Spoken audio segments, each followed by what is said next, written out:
এই মহিলাটি ছিল ভয়ানক একটা বিষকন্যা। সে তার বয়ফ্রেন্ডকে একা পেয়ে জঙ্গলের মধ্যে নিয়ে আসে। ছেলেটি তার কাছাকাছি আসতে গেলে তার আসল রূপ দেখতে পায় এবং তক্ষুনি পালিয়ে যেতে চায়, কিন্তু মহিলাটি তাকে আটকে ফেলে এবং মহিলাটি তার মুখ হা করে তার বিষাক্ত জিহ্বা বের করে ছেলেটিকে ধরে ফেলে এবং তাকে টেনে নিয়ে আসে।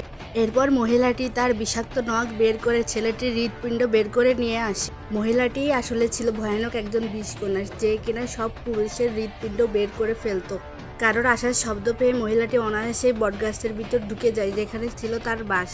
মহিলাটি এসব কাজ করত কারণ পুরুষদের হৃৎপিণ্ড দিয়ে তার স্বামীকে বাঁচিয়ে রাখতে পারে। তার বাসার ভিতরেই রয়েছে তার স্বামী, যাকে কিনা কোনো এক মানুষ মেরে ফেলেছিল। মহিলাটি এর জন্য অনেক কান্না করে এবং তার স্বামীকে নতুন একটা হৃৎপিণ্ড দিয়ে বাঁচিয়ে রাখে এবং বলে যে সে খুব শীঘ্রই ফিরে আসবে।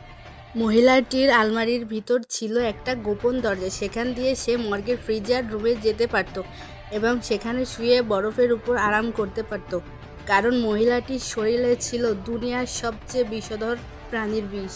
মহিলাটির এই সুখী জীবন বেশি দিন স্থায়ী থাকে না, কারণ তক্ষুনি একটা সাপুড়ের তার খোঁজ পেয়ে তাকে ধরার জন্য প্ল্যান বানায় এবং তাকে ধরে নিজের জালে আটকে রাখে।